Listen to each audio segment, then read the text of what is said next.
Coucou tout le monde, petite vidéo pour vous montrer un panier que j'ai crocheté avec de la corde de jute.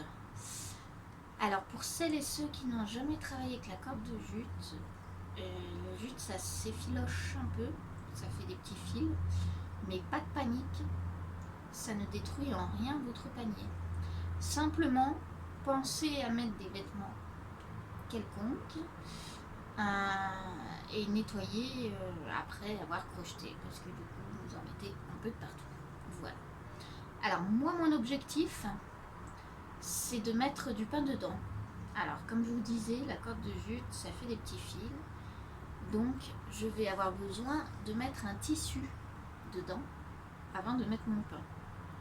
Alors j'ai choisi un tissu de fermentation, c'est très bien, comme ça en plus je peux m'en servir pour tout ce qui est pâte à pain, etc. si j'ai besoin. Simplement, si vous regardez, le panier là, il est un peu lâche. Donc ce que je vais faire avant de mettre mon tissu, c'est que je vais d'abord l'amidonner. Alors je vous montre. L'amidonner, ça signifie quoi? C'est mettre de l'amidon. Alors moi j'ai pris de l'amidonnerie qu'on met dans de l'eau chaude. Il n'y a rien de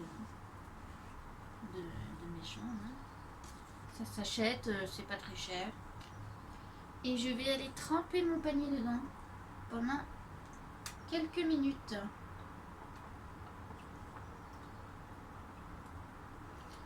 Donc le but c'est que tout le panier soit imprégné. Donc on laisse un petit temps.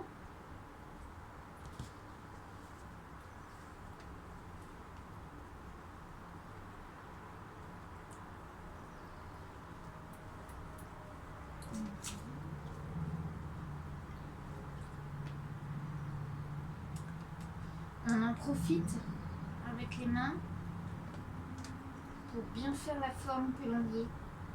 Parce que même si j'ai déjà fait la forme au crochet, je vous disais comme c'est un peu lâche, du coup, mon panier bouge un peu.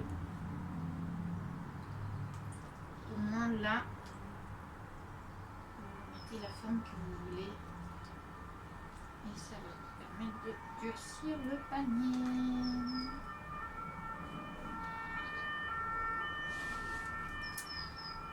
Hop, alors, on se retrouve à la fin.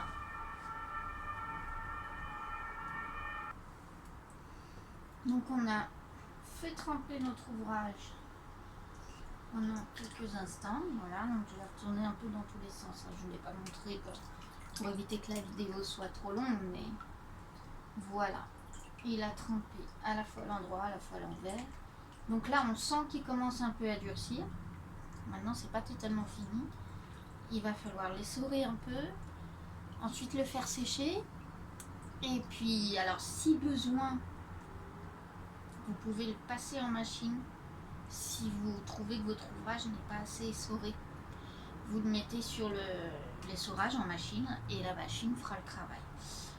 Donc ensuite, quoi qu'il en soit, il faut le faire sécher. Alors, pas le pendre, bien évidemment, le faire sécher à plat. C'est ce qui va permettre à l'ouvrage d'absorber tout l'amidon et puis de durcir surtout, de finir de durcir.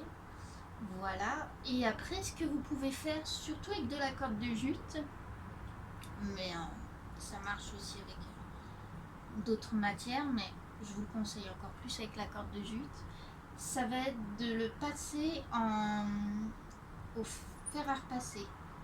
Alors, simplement faire venir chauffer votre fer à repasser et passer la vapeur dessus. C'est ce qui va permettre au film de se maintenir. Voilà. Et ensuite, vous pourrez mettre votre tissu et le garder comme panier. Voilà. À bientôt.